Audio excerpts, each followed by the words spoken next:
Before we go any further, with Lacan's third, the real, and the effects of its interventions into the symbolic and the imaginary, I want to take a minute to consider these two other registers, the symbolic and the imaginary, especially as they intersect in the diagram on your screen.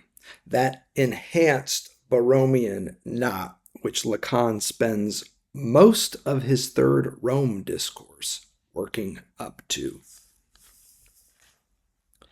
If the imaginary is the register at which illusions of oneness are pronounced, each the image of a universe premised on the perceived unity of our own body, the symbolic is the register in which cipherings of oneness are deciphered into two-nesses, or even better, duplicities. Lacan labels the symbolic death in his final Borromean drawing, but he doesn't tell us why. We can add it here to our own for symmetry purposes. And again, I'll translate it from the French here so that we've got body up top, life to the lower left, and death to the lower right. The image of the body in the imaginary, the lived experience of the animal body of the plant as life in the real, unimaginable to us. And now we have death, death in the field of the symbolic. What's going on here? Do we need more on death in its realm in the symbolic? Maybe. Or maybe it's just as simple as classic 1950s Lacan, where the word death is itself the death of the thing we know we can't fathom. Maybe, in other words, it's the old Lacan who tells us the word is the death of the thing that allows us to put death in the symbolic. Now notice too here in his third Rome discourse the clever move he makes in light of his new understanding of Lacan. Lacan, he says, cannot be said to be alive because it is in use. It is rather the death of the sign that it conveys. Maybe this is why death belongs in the symbolic.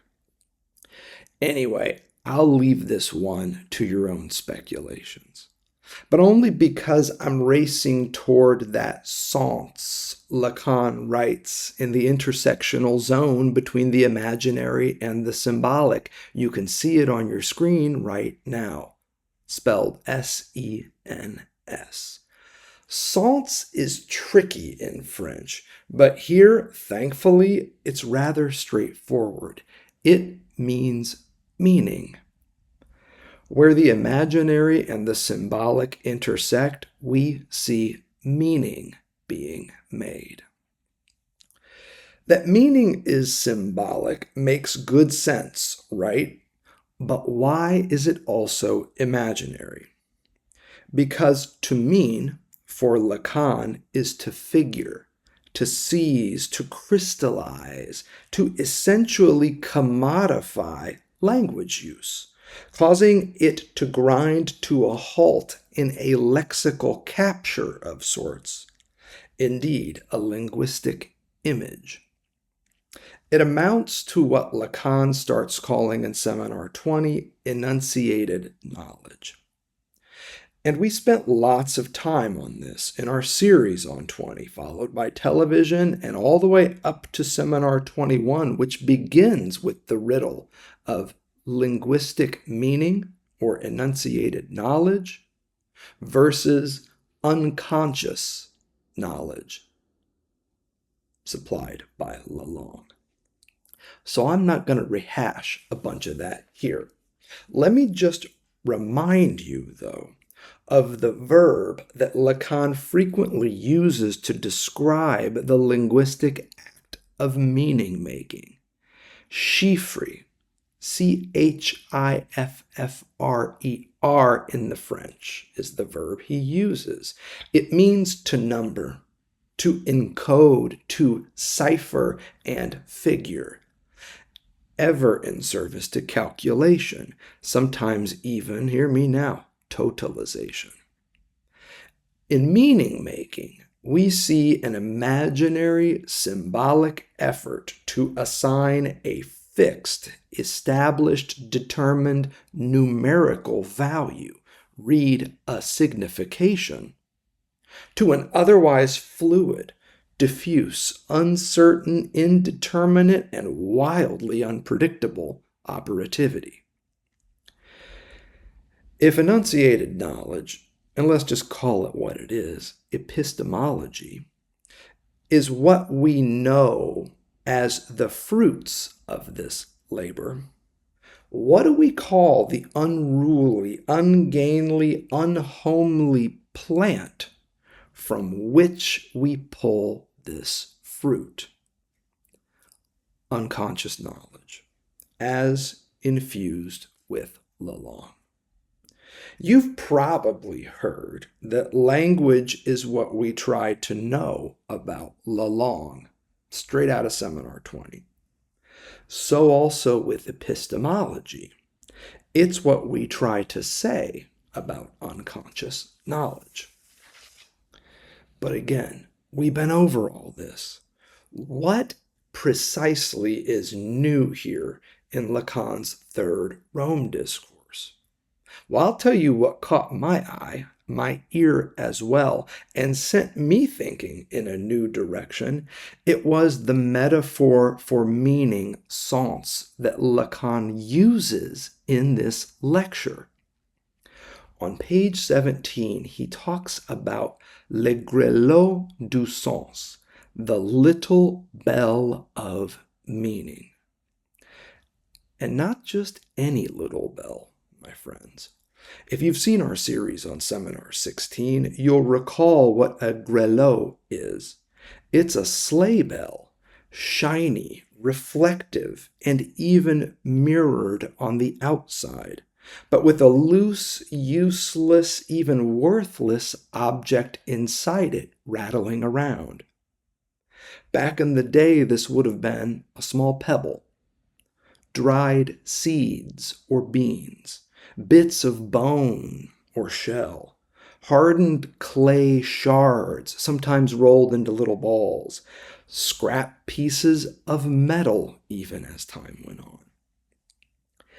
In addition to its shiny surface and scrappy interior, we should also note that the grillon has a third element, one that doesn't appear to be an element at all, but which is in fact the most elemental of the bunch. It's got air inside of it. There's space inside the grillon.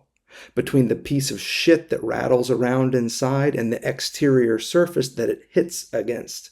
Just think how a sleigh bell works. There's space in there that allows for the little piece of shit to rattle around. This is what produces its telltale shimmery sound. No space between the piece of shit inside and the shiny exterior surface, and no shimmery sound. Recall why all this mattered in our series on Seminar 16.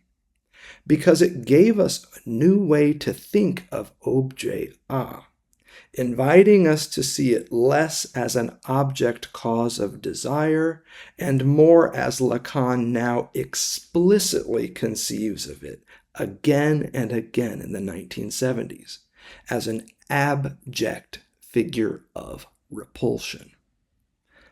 Unlike Socrates in the Symposium, a crusty old box with something shiny and alluring inside, that agalma that folks like to talk about. Unlike this crusty box with an agalma inside, the grillon of Seminar 16, and now in Lacan's third Rome discourse as well, is a shiny exterior with a piece of shit inside. from shine to shit. This is the trajectory of Lacan's little a. And let me just remind you, this is also the trajectory of Lacan's analyst. From a radiant subject supposed to know to a worthless object supposed to go. This is the destiny of each Lacanian psychoanalyst.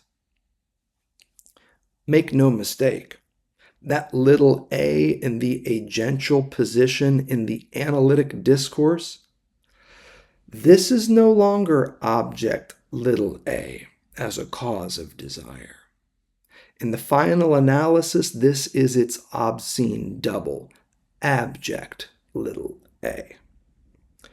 Lacan is increasingly explicit on this point. Indeed, it's arguably the central thread in his early to mid-1970s teaching. His petit a is in fact little more than a petita, and I emphasize that, even though they sound precisely the same. Petita, meaning a little pile here of shit. Hence the advice he offers to would-be analysts in his third Rome discourse. It appears on page 23. Be more relaxed, Lacan says, more natural when you receive someone who comes to speak to you in analysis. Don't feel so obliged to take on airs. Even as a buffoon, you are justified in being so. You only have to watch my television. I am a clown. Take that as your example. A buffoon, a clown, a fool. This is ultimately what it means to be a Lacanian psychoanalyst, Lacan repeatedly tells us in this period. Hey, say what you will about Anna Freud. At least she's got this part figured out, Lacan quips. No one's better at taking on the semblance of fly shit, he tells us here, than Anna Freud. Now that's a little pile, a little petita, fly shit, the smallest pile imaginable. A petita of fly shit. There's your analyst. And let your thoughts follow Anna Freud's lead. Stop thinking with your fucking brain and start using the skin of your forehead instead, Lacan advises here. Be the pissing hedgehog, not the Cartesian subject. And just watch, he suggests, you'll be on your feet in no time. How else to read page 18 of our text? You imagine that thought resides in the brain, Lacan starts. In the end, I can't see why it should dissuade you, why I should dissuade you of this. Me? I am sure about this. That's my business, that it resides in the skin of the forehead, as much as for speaking being as for the hedgehog.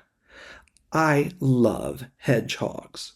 When I see one, I put it in my pocket, in my handkerchief. Of course he pisses, right up until I get him to my lawn at my country house, and there I love to see him wrinkling his forehead. After this, just like us, he rolls himself up into a ball. Good. Anyway, if you think with the skin of your forehead, you can also think with your feet. And this, of course, is what I mean when I say, follow Anna Freud's lead by becoming that little pile of fly shit. And damn if you won't be on your feet soon. What are we to make of these dejected, cast-off images. The list is extensive: pebbles, seeds, beans, bits of bone or shell, clay shards, metal scraps, pieces, and piles of waste, whether of a buffoon, a clown, a fool, or even a fly. And now we've got the furrowed brow of a pissing hedgehog to consider, second only to thinking with our own 2 feet. What are we to make of these dejected, cast off, and spurned objects? They are all insignificant. They are all insubstantial. They are all, in short, meaningless. Just like the voice with which Lacan begins his 3rd Rome discourse. A voice evacuated, he says, of any substance there might be in the noise it makes. A voice that is free, he continues, free to be something other than substance. Like a turd, third turd, tit, gaze. This insignificant, unsubstantial, meaningless voice has a very specific effect on those to whom it's addressed. So, in other words, it doesn't have to be a voice that we're talking about here. It could be a turd, a tit, or a gaze. You follow Lacan here? He's thinking at the level. It splits the subject, he says, of the turd, the tit, the gaze, and here the voice without substance. It splits the subject and smears him with this waste that exists in the body. Do you like it when this occurs? I don't. But damn if we don't enjoy it. And this, at root, is Lacan's point. Each of these dejected, cast off, spurned, insignificant, unsubstantial, and meaningless objects becomes what he calls a workable kernel of jouissance. It's one of the best phrases from his 3rd Rome discourse. You'll see it on page 46 of our text. Each of these abject little piles becomes a workable kernel of jouissance. With this final flourish, a workable kernel of jouissance, the grillon of meaning becomes clear, rattling around in every polished structure of enunciated knowledge is a hard yet workable kernel of jouissance. And if you need an image of this, look no further than the Borromean knot on your screen. Sens is the grillon of meaning, forged at the intersection of the symbolic and the imaginary.